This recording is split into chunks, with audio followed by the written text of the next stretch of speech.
For discussion 4, based on the concentration of fluoride from the 3 water sample, we require to talk about confidence we have on our result and compare our result with literature value.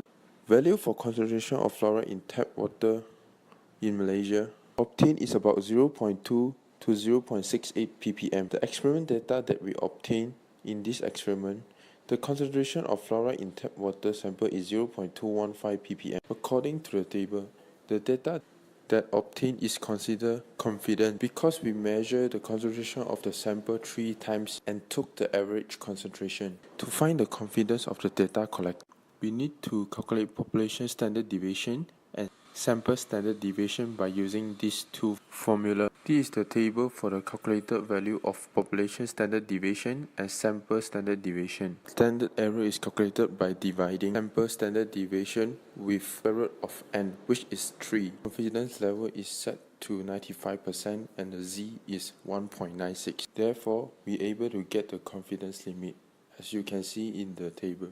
The experiment data obtained shows that the concentration of fluoride in tap water sample is higher compared to lake water sample. It shows that tap water undergo fluoridation treatment and lake water has long contact time with rocks and sediments.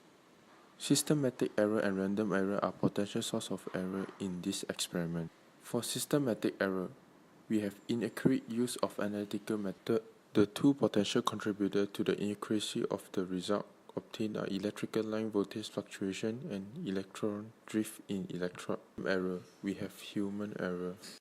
Next, in order to improve the result, more reading for each sample can be taken so that with more sets of value, the average of the reading can be calculated and therefore improving the quality of experimental value obtained. For discussion 5, we would like to discuss which analytical method would we use for the same purpose of measuring the fluoride concentration for the 3 water sample. According to the table, ISE in ion chromatography has a more advantage compared to UVVs. ISE in ion chromatography has high sensitivity, accuracy, selectivity, and they are pH dependent. However, ISE more rapid response. ISE also portable and low cost compared to ion chromatography. In the conclusion, ISE is a better method than UVVs and chromatography. However, the preference of method depends primarily on the investment capacity and the type of sample that are investigated. If high accuracy and sensitivity required, the ion chromatography is more preferable, although high investment of equipment is required. At last, for discussion 6, we would like to discuss how is the conductivity is affected by the temperature variation with real-life measurement. Basically, the conductivity of any solid material is mainly a function of motion of free electron and also molecular vibration. As the temperature of the solid material is higher, the kinetic energy of the particle is higher, and so the molecular vibration is higher.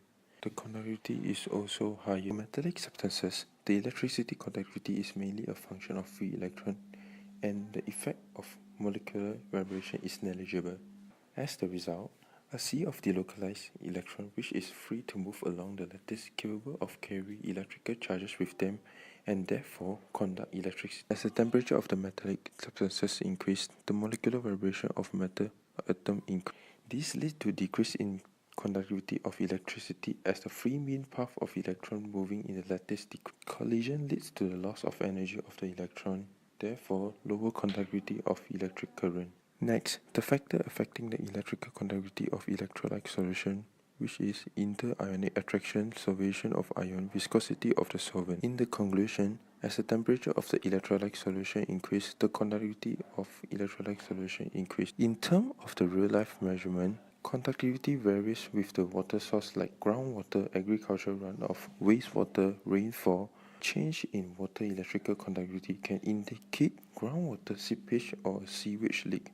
As the temperature of the water changes with the groundwater seepage or a sewage leak, it will affect the conductivity of the water sources.